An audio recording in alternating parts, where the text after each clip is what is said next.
Assalamualaikum warahmatullahi wabarakatuh.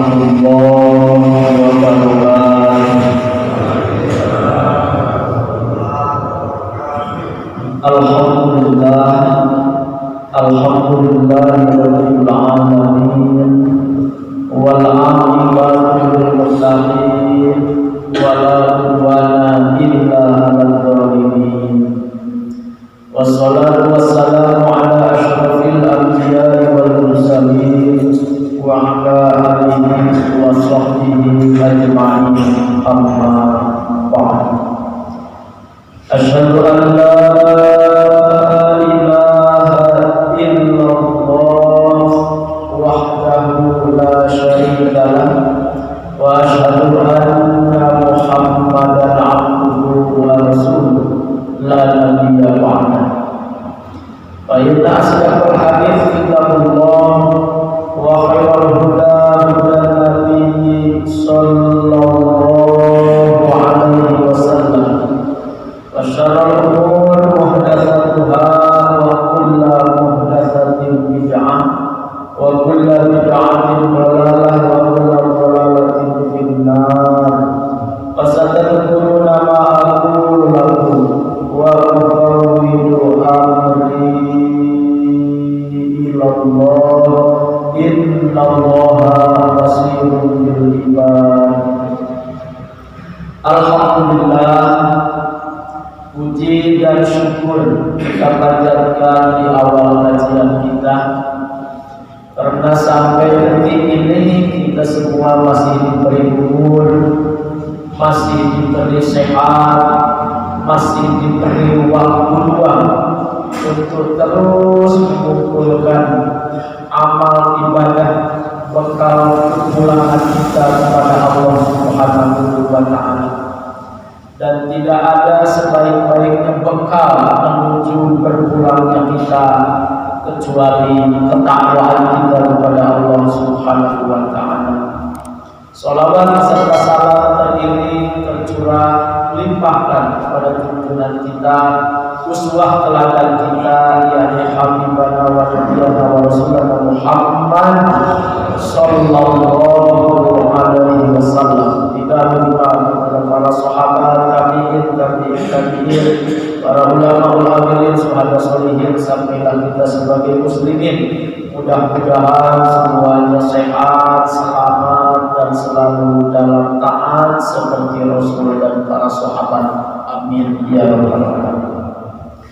Bapak Ibu sekalian, dalam kesempatan ini saya akan menyampaikan tema 7 cara menjaga takwa. Silahkan ibu-ibu, bapak-bapak yang membawa tulisan ditulis untuk disampaikan nanti ke keluarga, mungkin juga ada pengajian. 7 cara menjaga takwa. Kita berangkat dulu, apa itu takwa? Takwa diambil dari kata waqo.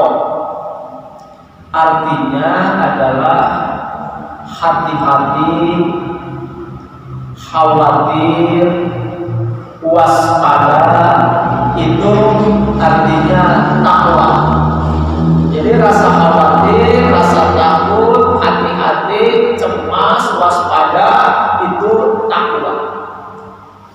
Makanya ya, dalil ini, definisi ini diambil ketika Umar bin Khattab bertanya kepada Ubay bin Ka'ab.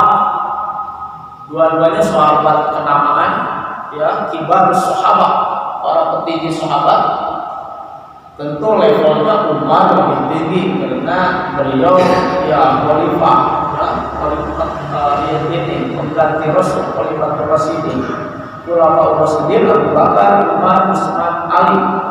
Umar bertanya kepada Ubay, mungkin ngetes, karena dari atas ke bawah biasanya nanya itu ngetes. Guru nanya ke murid bukan tidak tahu, tapi ngetes. Orang tua nanya ke anak itu biasanya ngetes. Maka Umar bin Khattab nanya kepada Ubay bin Ka'ab, wahai Ubay, apa yang dikatakan atau apa yang dinamai takwa menurut kamu? Ubay bin Ka'ab ditanya, tapi aneh, malah balik nanya. Kata Ubay bin Ka'ab, wahai Amirul Mukminin, apa yang engkau lakukan ketika engkau melewati suatu jalan yang di jalan itu penuh dengan ranjau, penuh dengan duri? Kata Umar sedikit tertegun. Loh, saya nanya ini malah balik nanya. Ya langsung Umar jawab, wahai Ubay bin Ka'ab, tentu jika aku melewati suatu jalan dan di jalan itu banyak ranjau, aku akan sangat hati-hati. Mataku awas sekali. Setiap langkah yang akan aku lewati dipertimbangkan, diteliti matang-matang. Jangan-jangan ini akan menginjak duri, menginjak ranjau. Tentu aku akan sangat hati-hati dan teliti. Ubay pun tersenyum dan beliau berkata kepada Umar bin Khattab, itulah takwa.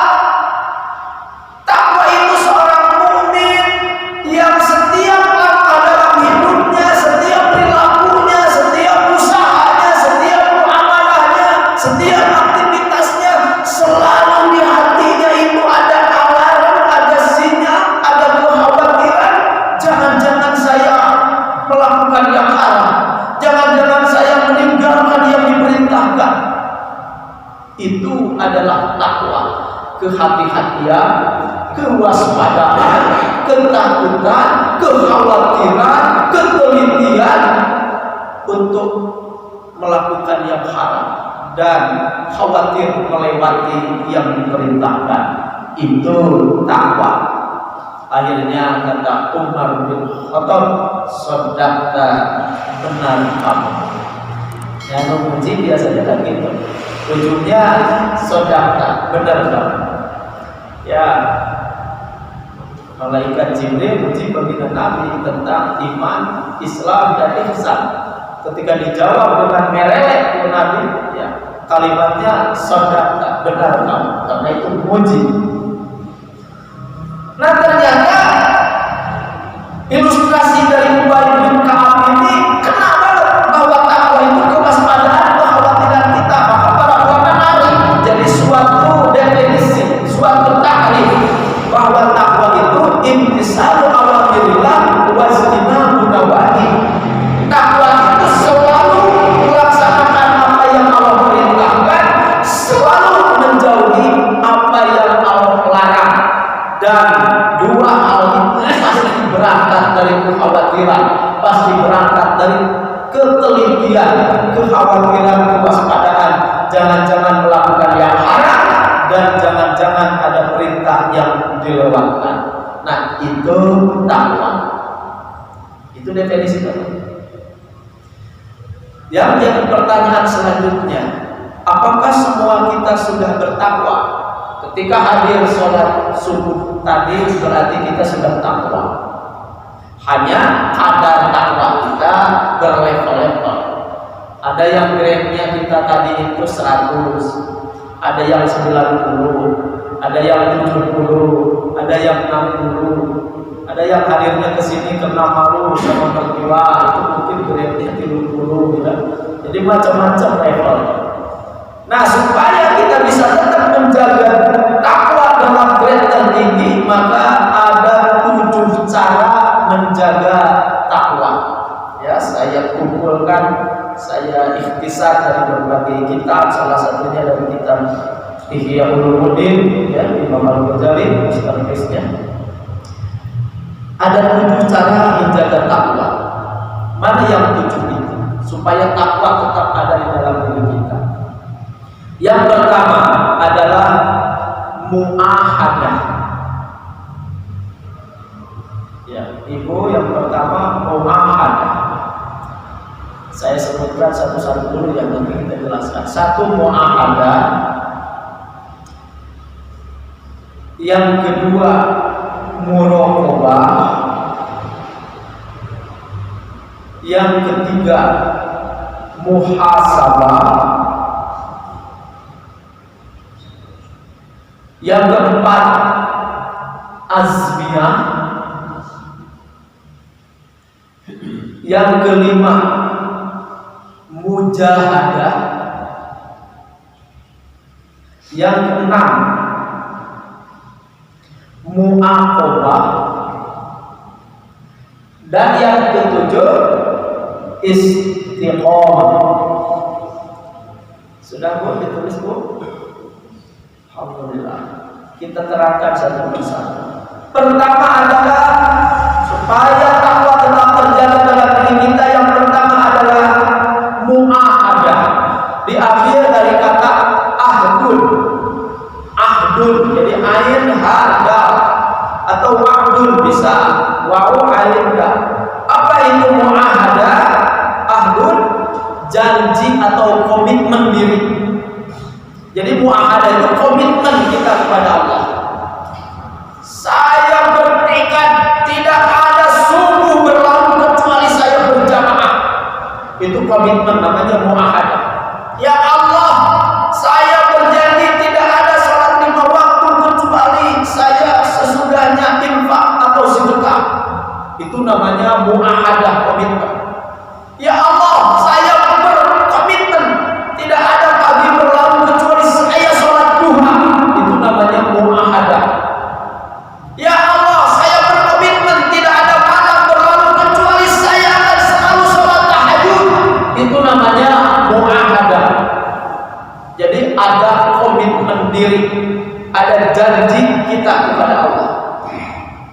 Dan ini sudah dicontohkan bahwa kita itu berjanji, ada janji jangka panjang, ada janji jangka pendek. Janji jangka panjang ada di surah Al-Isra 172. Ketika di alam arwah semua kita dikumpulkan, dites dulu oleh Allah. Alastu birabbikum? Qalu bala syahidna. Apakah aku ini bukan Tuhan kalian? Semua arwah termasuk arwah kita dulu menjawab, bala syahidna, iya kami bersaksi engkau adalah Tuhan kami. Beres dan diuji, diminta komitmennya, baru ruh Allah itu ditiupkan oleh malaikat Jibril kepada janin jasad kita di usia 4 bulan, payung roh, maka ditiupkan roh itu. Itu lewat komitmen dulu.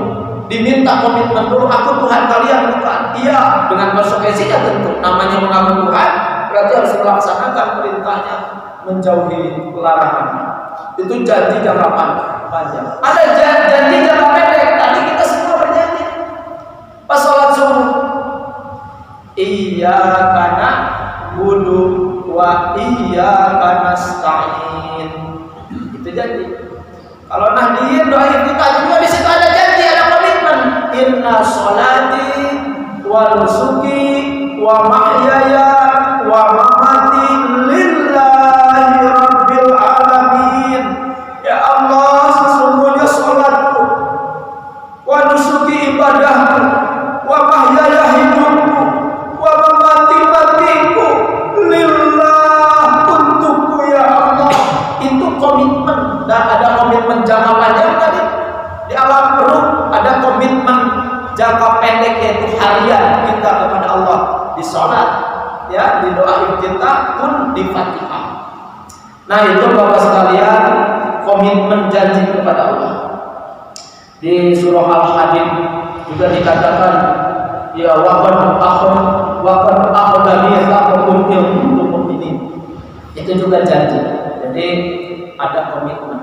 Ya bagaimana kita akan jadi ahli tahajud kalau tidak ada komitmen? Orang yang ahli tahajud itu pasti diucapkan atau tidak itu ada komitmen di dalam hatinya kepada Allah. Beda Pak, kalau ada komitmen kuat. Usia saya sudah lewat 40, tidak bisa tidak. Berarti kalau hitung-hitungan saya sedang meluncur ke titik nadir akhir hidup saya.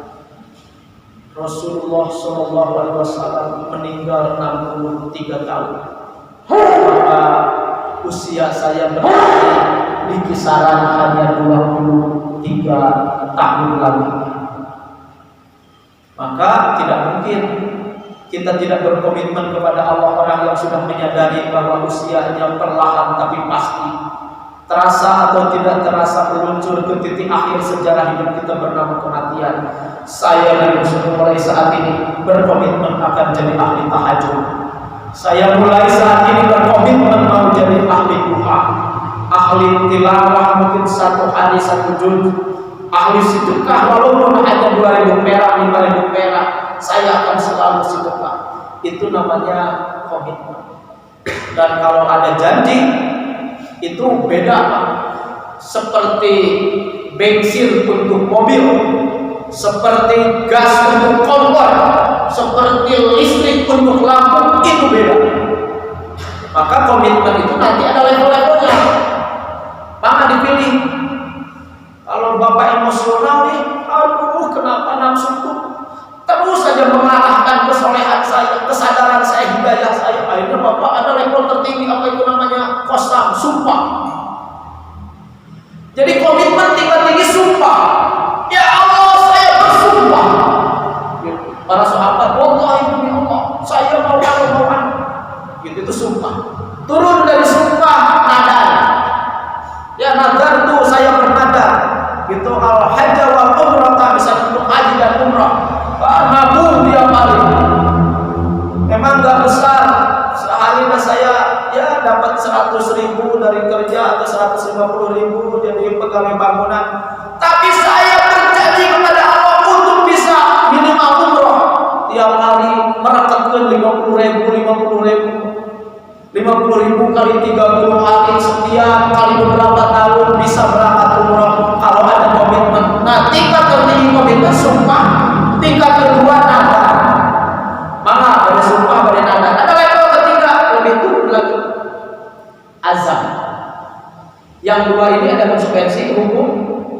Kalau melanggar sumpah akan anu, kalau melanggar nadar akan anu. Karena nadar itu biasanya suka ada ya korenahnya. Saya bernadar untuk selalu sholat subuh. Kalau saya melanggar, saya harus infak 100.000. Jadi sholat subuh kalau lewat, sholat berjamaah subuh kalau lewat 100.000 infak. Itu nanti ada di mu'aqabah. Nah itu sumpah, nadar. Level ke bawah adalah azam, tekad. Ada lagi level ke bawahnya, ada namanya niat. Ya, cukup niat saja, itu level-level daripada komitmen. Mana pada mana? Pak Ustadz, saya mah cukup niat. Tapi niat hoyong umroh, nabung, jalan. Tapi ada yang, aduh, ya mah pelin-pelan. Kadang-kala sabulan tuh ya nabung tinggal umroh teh. Naik level, saya diajak tekad, tulis. Ya Allah, saya bertekad untuk selalu nabung umroh. Ya Allah, saya bertekad untuk selalu nabung infak sedekah. Nah itu namanya azam. Ajarnya masih kene fitnah. Ya mah kudu aya mu'aqabah, kudu aya sanksi. Naik ke nadar. Ya Allah, saya nadar. Kalau saya ngomongin orang lagi, misalnya ibu-ibu di arisan, aduh akibat yang beres arisan teh pasti berbentuk dosa. Gunawan kita ibu. Dan ibu-ibu karena berbuat teh lamun teu ngomongkeun batur teh bagaikan sayur tanpa air. Nyelain sayur atau tanpa air. Bisa, nah ibu teh kajebak we ya Allah, abi teh biasa we menghindar. Tiap kumpul jeung ibu-ibu teh pasti ngomongkeun batur. Geus aya dina teh berhenti, geus aya teh berhenti, tapi anggar teh bisa. Ibu naik level jadi nadar. Ya Allah, lamun abi rirungan deui nahani pamajian, nahani arisan, nahani reunian atau nahani obrolan atau kompor-kompor ibu-ibu. Kalau saya ngomongin orang lagi, saya bernadar untuk puasa 3 hari berturut-turut. Jadi pas ibu ngalakukan, cenah cerijah semua dibeli sopa nanti kita teh cicilan itu sampai ke 5 tahun, tapi daya anak cina. Tiba-tiba ibu sadar, astagfirullahaladzim, sadar. Langsung ibu punya konsekuensi hukum. Karena nadar itu punya konsekuensi hukum. Ya nadarnya apa? Nah, tadi nadarnya saya akan sahur 3 hari, berarti ibu harus sahur 3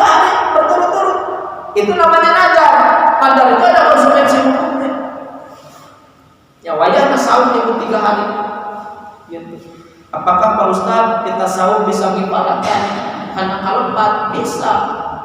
Bisa. Walaupun memang gibah ada berat, ya, perlu istiqlal, istirqah. Kalau istilah itu urusan harta, kalau istirqah itu urusan akhlak. Minta ridho kepada orang yang diomonginnya berat itu, gitu. Makanya di dalam surah Al-Hujurat ayat 12, orang yang ngomongin orang lain itu gibah, itu masuknya dosa besar, bukan dosa kecil. Kenapa ibu tadi sahur 3 hari bisa ngibaratkan gibah? Karena kan innal hasanat yudhibnas sayiat. Sesungguhnya setiap kebaikan akan menghapus keburukan. Nah, itu fungsinya ada.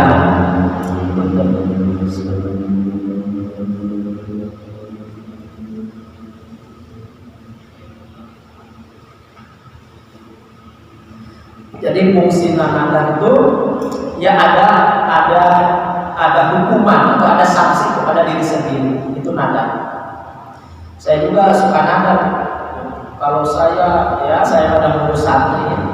Kalau saya kelewat ngurus santri karena urusan duniawi, maka saya nada. Anak-anak yatim itu tiba-tiba, dapat uang nih dari Pak Ajuman. Ya, kalau ulang saya mulai uang. Padahal itu kan menunaikan nada dari kamu dapat disebut ke nada. Ya nada itu kan. Ya karena nada itu alhamdulillah maksa berdiri, gitu, maksa berdiri. Gitu. Nah itu nada dalam kebalikan. Ada konsekuensi hukum. Sumpah juga ada konsekuensi hukum. Ya sesuai dengan apa yang kita janjikan di sumpah itu. Saya bersumpah akan memotong setiap penghasilan untuk bisa umroh, supaya hidup sekali-kalinya piraku pengalaman kata suci. Misal kalau suka memang lebih berat ini sanksi. Nah begitu ibu, jadi kalau ada komitmen, ada muahadah itu beda, bakal punya kekuatan untuk bisa merealisasikan. Saya menjalani ini semua Pak, itu berangkat dari sumpah. Dulu saya di pesantren, saya lahir di Sumedang di pelosok. Ibu saya sama bapak saya ya anak korban inilah broken home, ya cerai, sampai saya tidak bisa melanjutkan sekolah, hanya tamatan SD, nggak pernah SMP, nggak pernah SMA. Kan ibu-ibu mah makan bangku SMP kan, saya mah enggak keras. Nah itu tidak SMP, tidak SMA, langsung ya karena miskinnya dulu. Nggak bisa karena SMP itu di kota kecamatan jauh, harus pakai ongkos tiap hari dari mana. Ibu saya hanya berburu ngaramen ibu menyiangi rumput. Saya butuh sekolah. Akhirnya oleh bibi saya yang tukang warung, kasihan luntang lantung, padahal dari kelas 1 sampai kelas 6 SD ranking hiji wae. Udah tematin, saya sampai nangis tuh, keberelengan tuh ketika teman-teman yang tukang nyontek ke saya pada berangkat sekolah SMP pakai tas baru, pakai baju baru. Hari saya ranking 1 dari kelas 1 sampai kelas 6, nggak pernah ranking 2, nggak dilanjutin Pak. Saya sampai nangis meraung-raung. Akhirnya bibi saya itu di pesantren ini masih ingat dibekalan uang 15.000 ketika itu, bawa beras 5 kilo, berangkat ke pesantren Kalimangan di Garut. Karena balas dendam Pak untuk melanjutin sekolah di pesantrennya itu memporsir diri. Ya menghafal Al-Quran, menghafal dunia, menghafal Imriti, menghafal Yaqul, menghafal Al-Biyah, ditalar al-qalam wal-qulun rohul bahasa musalsal sudah macam dia hafal itu dengan sama narki merah dia apa bismillahirrahmanirrahim wa jadi nasriya tajwid mutalikin ya terudi wa mana binafsi bismillah paling mudah bina wa majnun rumah kalau jadi pasal bina alim ar-rahmani atun awli atun al-majnun lalu terjadi musuh itu ditalar sampai membunuh akhirnya di Nabi Muhammad sampai membunuh. Tapi makan kurang gizi, makan di pesantren teh jeung gepuk teh lain daging tapi gempurupuk singkatan gepuk. Jadi dahar teh jeung gempurupuk ari otak dikorsir. Akhirnya itu jebret teh saya kena saraf di otak, saraf langsung lumpuh dibawa pulang, diobati, ya leleongan, bibi-bibi, paman-paman, ngobatin saya, dibawa ke Sumedang. Suatu ketika pulang terapi pengobatan dari listrik bisa terumat si otot-otot supaya aktif. Malam Jumat ingat mimpi ayah aki kakek datang pakai jubah, ada kakek teh ajengan. Ya anak kakek itu ibu saya. Kakek datang, itu bahasa Sunda. Huda, tong elek, udah beli cita-cita, tilu kalimat. Huda, tong elek, udah beli cita-cita. Bawa, jangan kalah, kejar lagi cita-cita.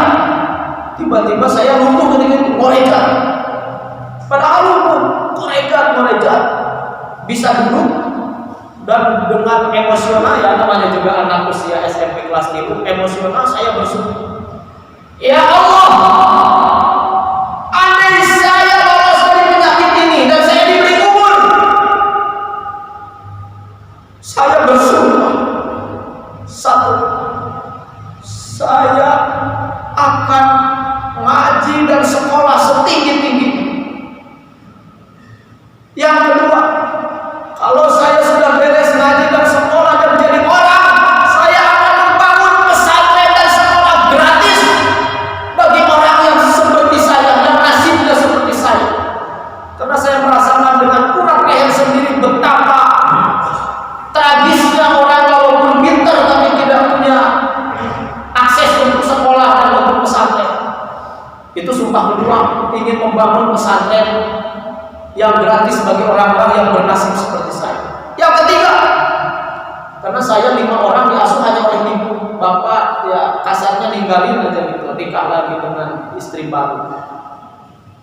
Ibu saya tuh karena rame, kadang malah macul, kayak seorang ibu tuh macul. Saya bersumpah itu yang ketiga, dan saya bersumpah jika kau menitipkan harta, saya akan membawa ibu saya ke tanah suci.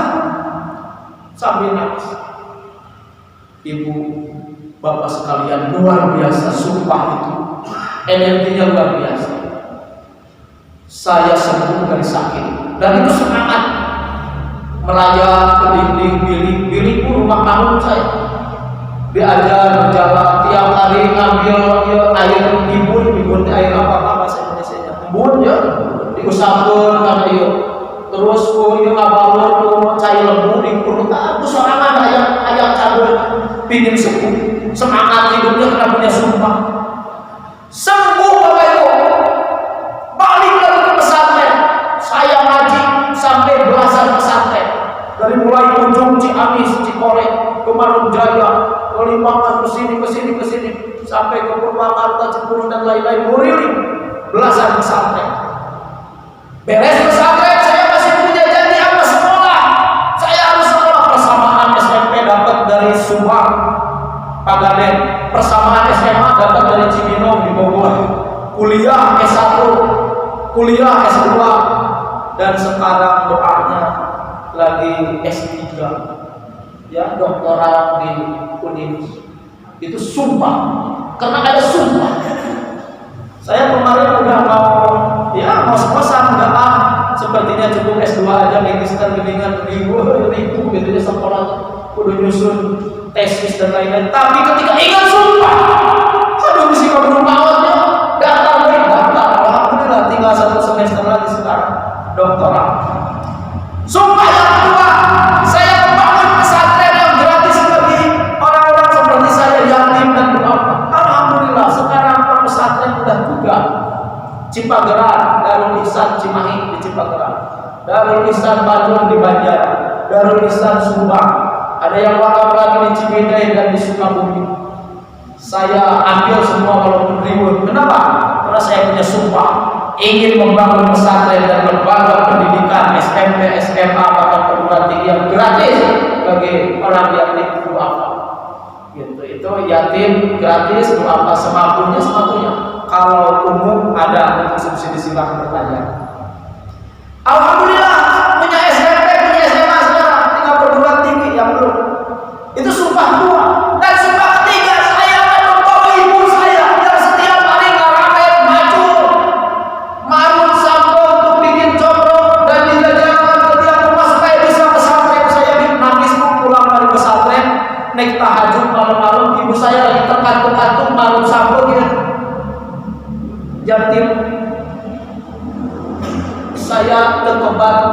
tadinya mau duduk, tapi saya malah menyaksikan ibu saya terkantuk-kantuk, tiba-tiba berbencipan, digabruk mati, digabruk dipeluk, maafkan saya.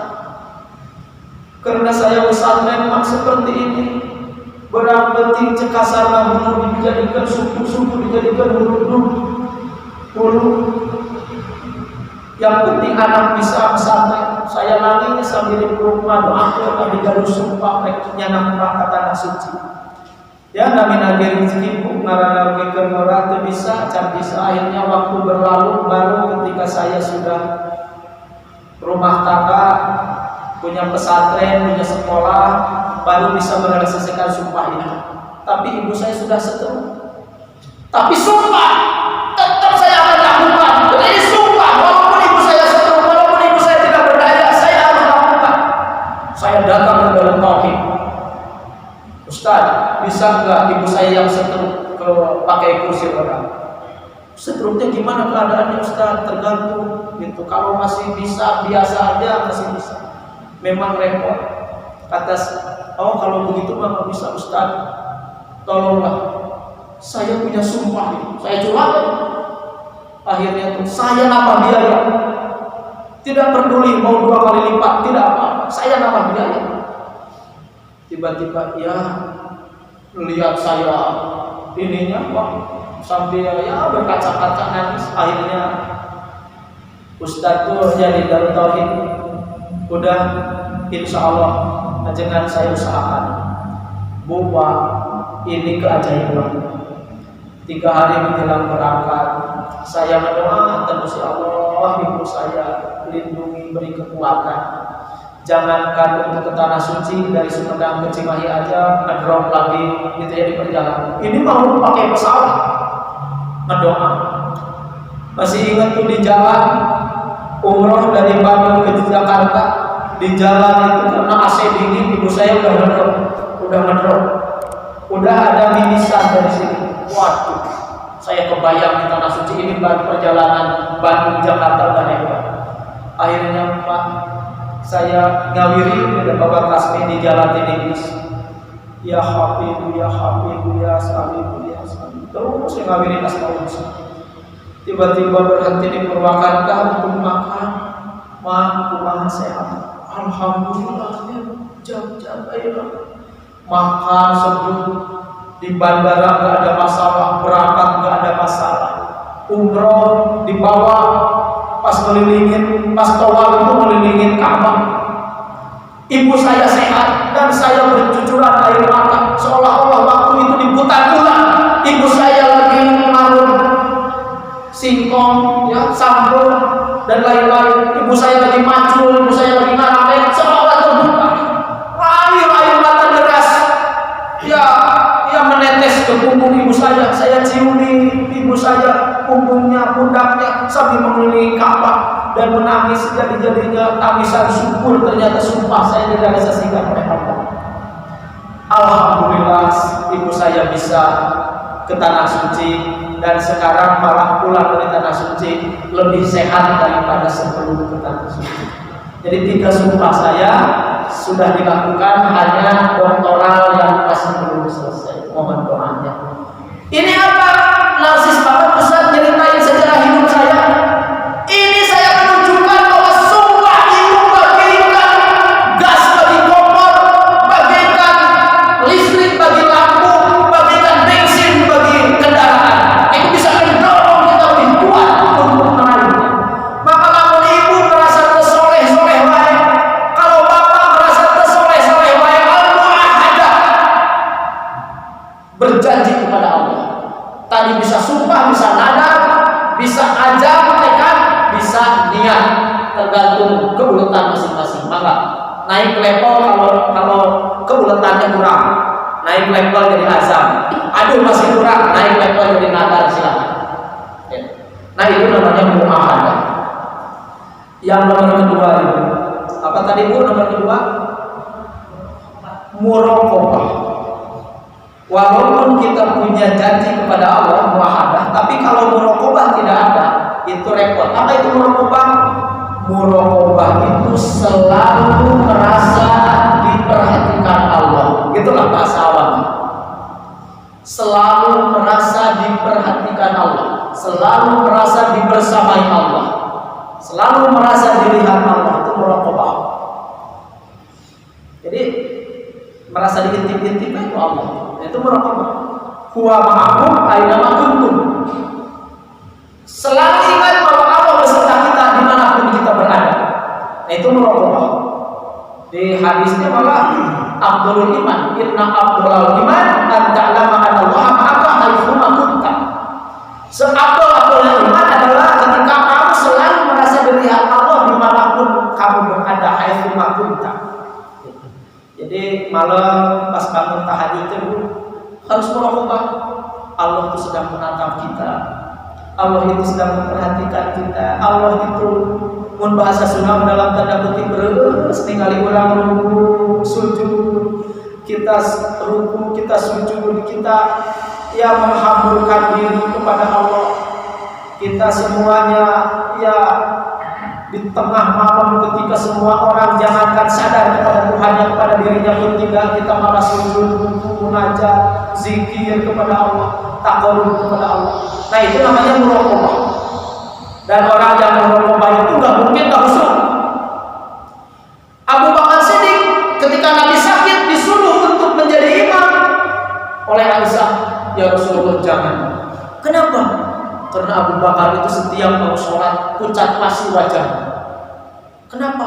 Karena beliau selalu merasa ditatap oleh Allah. Jadi pas adzan itu langsung pucat pasi, karena itu panggilan Allah. Maka ketika takbir Allahu Akbar, Allah Maha Besar, pencipta semesta alam ini, itu membuat bergetar, nervus, adeng-deng bergetar, adeng-deng.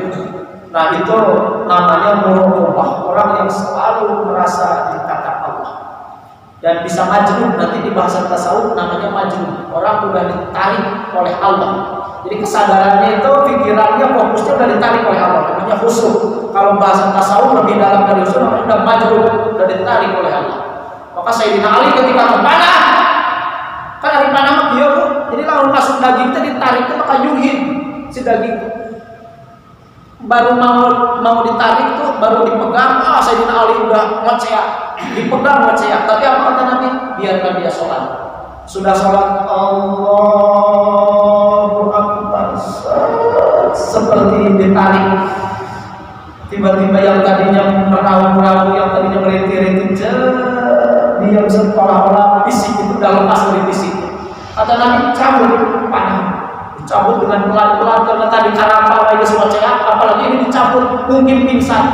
Tapi aneh, ketika Sayyidina Ali lagi sholat dicabut dengan serta-merta, Allahu Akbar, Bismillah, dicabut. Sayyidina Ali tidak bergeming sedikit pun. Nah, ini orang yang sudah muraqabah. Yang sudah muraqabah itu jatuhnya khusyuk, jatuhnya akan selalu berbuat baik, akan selalu menjaga komitmen karena selalu merasa ditatap oleh Allah Subhanahu wa taala. Yang nomor ketiga, udah waktu nih, kita lupa aja, dilarikan. Yang ketiga, muhasabah. Harus banyak muhasabah kalau ingin takwa selalu terjaga. Apa itu muhasabah? Muhasabah itu introspeksi diri, refleksi diri, ngitung-ngitung diri. Udah usia 40 tahun Bapak, saya ini menjelang 40 Pak. Usia 40 harus banyak muhasabah. Nanti di surah Al-Ahqaf ayat 15, idza balaghu asidda wa balaghu arba'ina sanah, ketika sudah sampai usia dewasa dan sampai usia 40 tahun, maka nanti Rabbi auzi'ni an ashkura ni'mataka ila akhirih. Harus banyak muhasabah.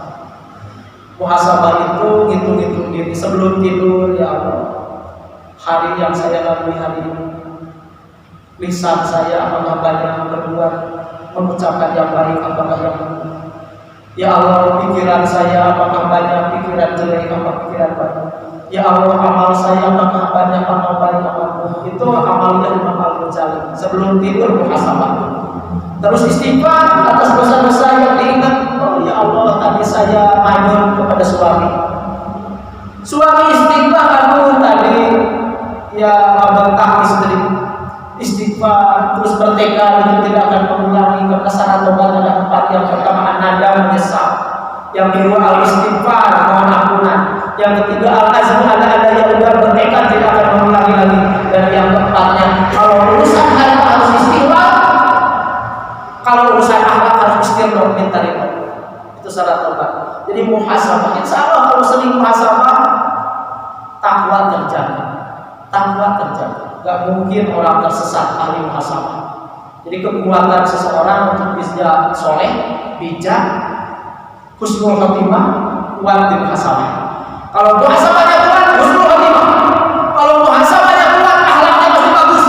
Kalau muhasabahnya kuat, pasti ahli ibadah. Kenapa? Bukan tafakur, gak mungkin akan tersesat. Kenapa orang tersesat? Karena gak mikir dari mana, sedang di mana, dan akan kemana. Kenapa orang tersesat? Karena gak mikir hari hidup tujuan anak untuk melampiaskan nafsu atau untuk ibadah.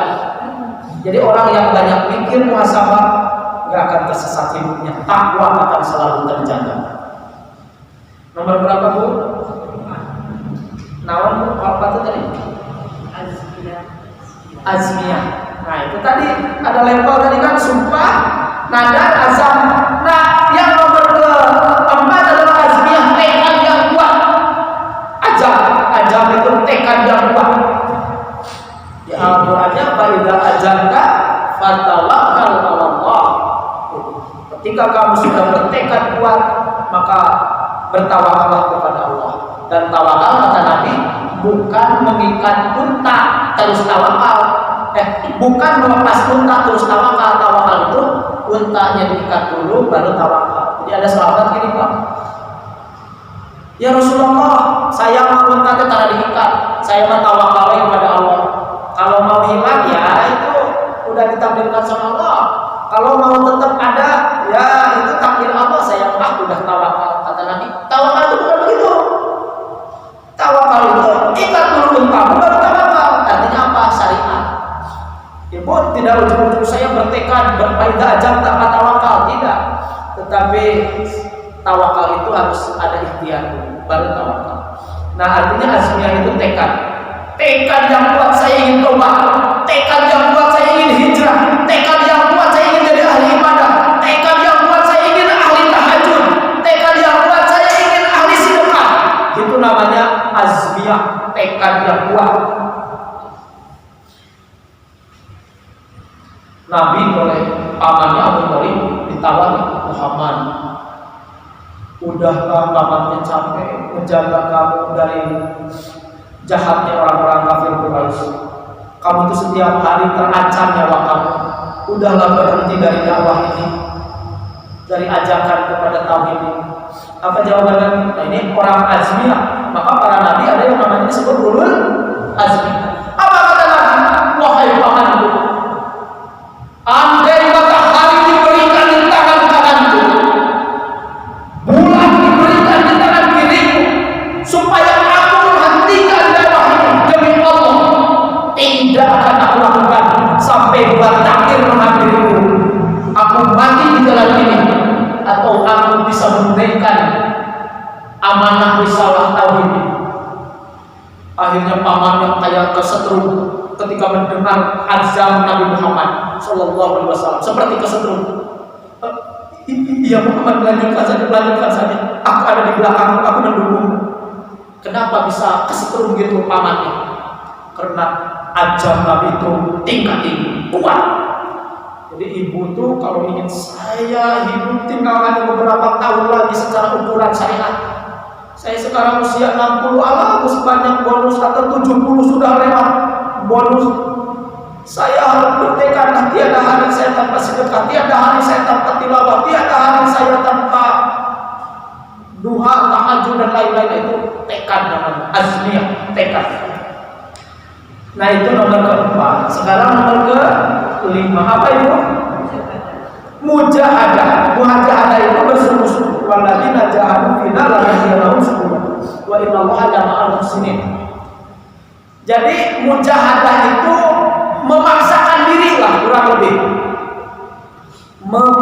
tahan diri. Abi mah Ustaz sanes teu hoyong tahajud. Tapi aduh panon abi mah ripuh udah beuting teh. Gitu. Oh gitunya Pak. Leres Pak Ustaz, ieu mah fakta. Leres gitu. Datang ke Piala Dunia atau Piala Eropa. Jam 2 udah jam 2 tapi kan jam 4, tapi kan menjelang subuh. Pas rek ada subuh 5 menit ini sawe. Udah jam 11 udah. Cik, rek nanya, eta jelema teu bisa tahajud teh karena panona atau karena hatena?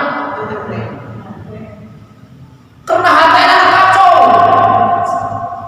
Hatena anu geus poek, anu gelap karena kan di ayat Al-Qur'an balhona ala qulubihim, setiap kelalaian, setiap dosa, setiap kesalahan itu titik-titik hitam di dalam hati. Dan kalau sudah hitam legam, itu cahaya hidayah itu enggak mantul, udah enggak ini lagi, udah nolak. Maka kalau ada orang abi masa istiqtiasa tahajud, Ustaz kok bisa tahajud tapi panon abi ribu datang Piala Eropa, Piala Dunia ternyata bisa mancung. Oh masalahnya bukan di mata kamu tapi di hati. Ustaz abi masa istiqtiasa sedekah, aduh hirup abi mah susah jeung susah wae. Datang mulai gering, gagal ginjal atau orang ke dokter, kudu ngaluarkeun 5 juta, bisa we ngajakeun. Tapi jam wakaf masjid kan teu bisa 50.000 ge. Masalahnya di harta atau di mujahadah. Di hati enggak ada mujahadah. Tapi kalau ada mujahadah mah ini di Mangun Jaya. Kalau tidak salah udah ceritain di sini. Masjid di Mangun Jaya akan dibangun oleh pengusaha ya yang punya partai lah di Jakarta. Yang lain bilang kata Mama Wen, hei jemaah, udah alhamdulillah kita nggak usah keluarin uang, kita tinggal nerima kunci aja. Ada yang bangun dari Jakarta, konglomerat. Semua bilang alhamdulillah, kecuali ada ini di pojok malah nyegeruk nangis. Ketika di dongkapan uang hoyang di sumpingan ini kunaon ini teh pakai jam nangis batu alhamdulillah dia nangis. Apa jawaban sini nih? Uang hoyang ini teh geus nabung hayang beli keramik atau semen yang masjid ieu. Pemberian di dunia saum ini teh imam tepantes lah disebut imam saum ini geus rek runtuh acan pemberian di dunia imam rek runtuh atuh di akhirat mah hayang boga imam gedong lantaran nyumbang ka bangun masjid. Ya berbahasa putusan jeung didalilan dari mana masjid di dunia batallahu baina bil jannah. Siapa yang membangun masjid di dunia maka akan Allah bangunkan gedung megah di surga. Masjid ini mah teu boga dalil tapi jangan kalau hati keluar tina iman. Nah, hari di Jakarta di dunia imam masih bro, di akhirat jaga masih bro dan bangun masjid dan ikhlas. Hari ini di dunia imam masjid rek runtuh, di akhirat boga dari imam terluar bangun masjid. Nangis. Nah, ini orang yang punya kecemburuan akhirat. Akhirnya apa tuh? Nabung sampai tinggal ayam, miara ayam nabung sampai bisa beli keramik rumah mawe. Keramik nanti salah tuh, nama warna putih kan mana jaya warna putih Pak. Ternyata warna bodoh dibeli sini kita asal dan apa rumah mawe. Bongkar. Mau diharus dipasang keramik bongkar. Mama, ya akan berenang tidak sesuai dengan estetika lah seningnya. Masa mau sejena boda sadayana ieu aya beureuh cek mama kajen.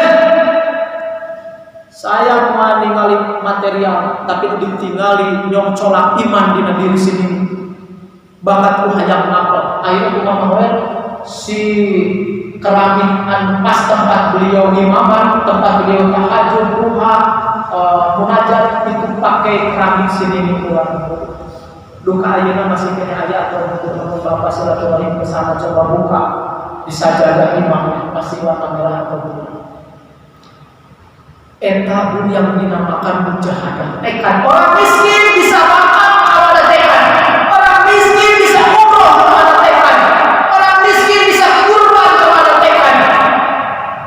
Ibu pernah dengar ada nini-nini anu bisa kurban padahal pemulung? Apa itu mujahadah?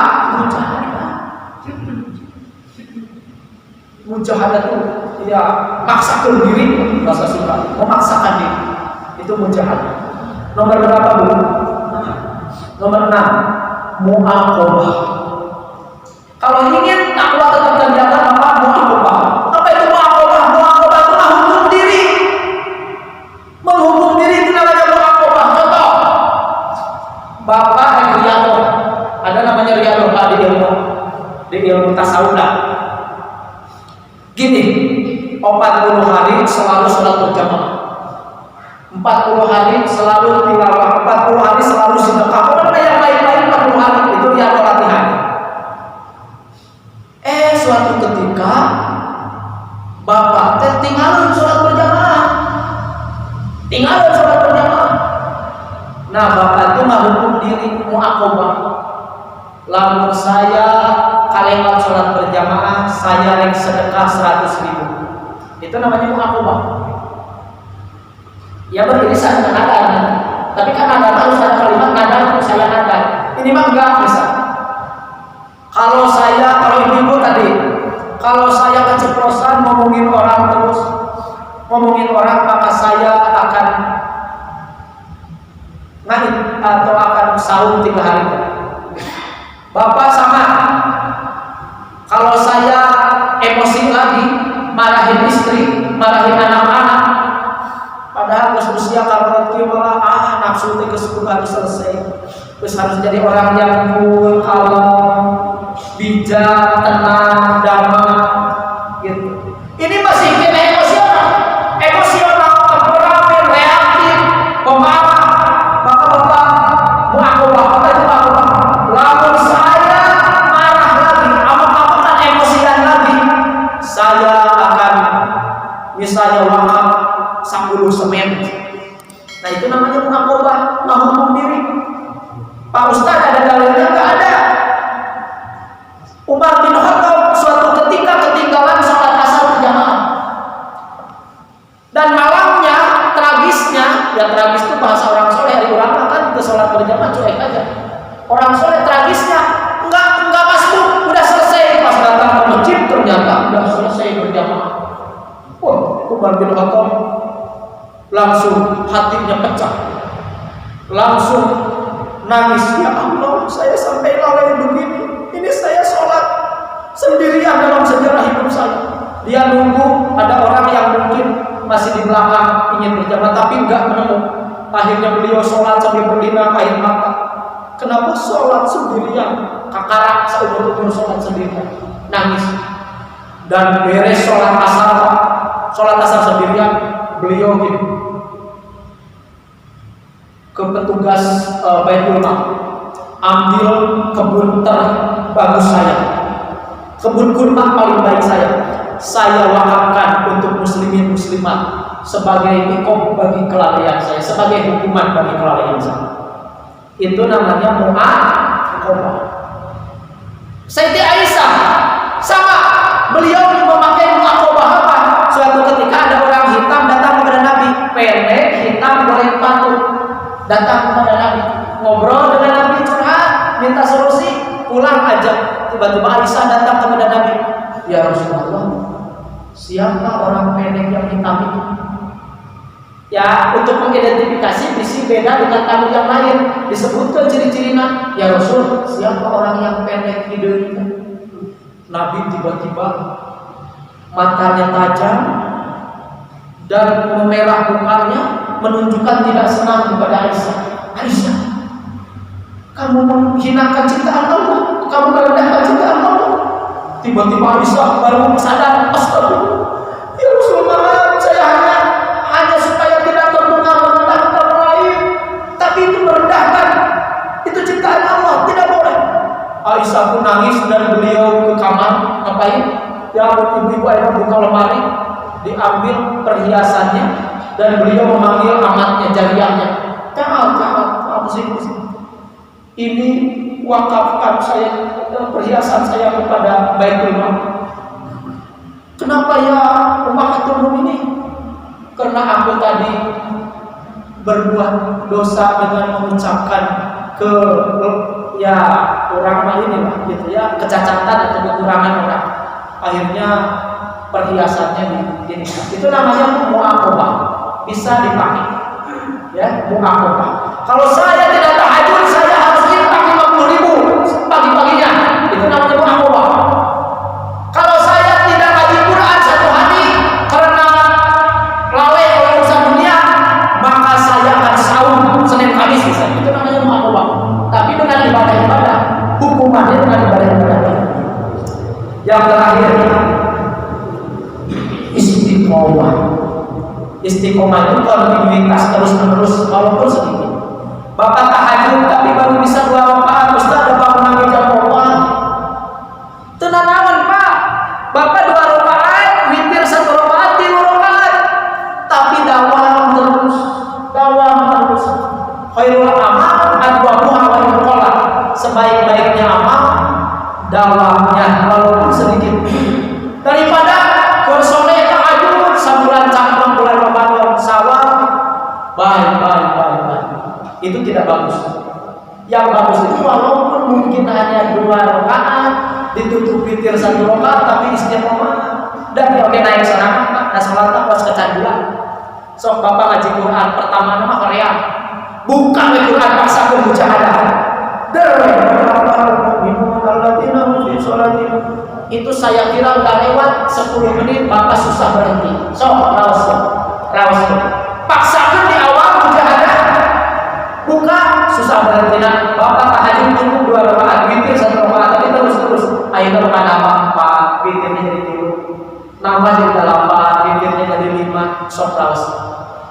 Karena memang ya makanya ini hidayah Allah mah kan jelas di hal jajarul ihsan ila ihsan bahwa kebaikan itu akan dibalas oleh Allah dengan kebaikan itu husnul khotimah. Wallahu a'lam bishawab. Itu saja yang bisa saya sampaikan karena waktu yang terbatas tentunya. Mudah-mudahan masih ada umur bisa berjumpa kembali yang lain di Allah dalam Al-Quran dan Rasulullah dalam hadis dan fatwa juga ilmu-ilmu baru yang salah dari saya pribadi. Yang menyampaikan baik, yang mendengar baik, tapi ada yang lebih baik, yang melaksanakan apa yang tadi kita bahas, 7 cara menjaga takwa. Terima kasih. Wal aqulu minkum akhirul kalam. Assalamualaikum warahmatullahi wabarakatuh.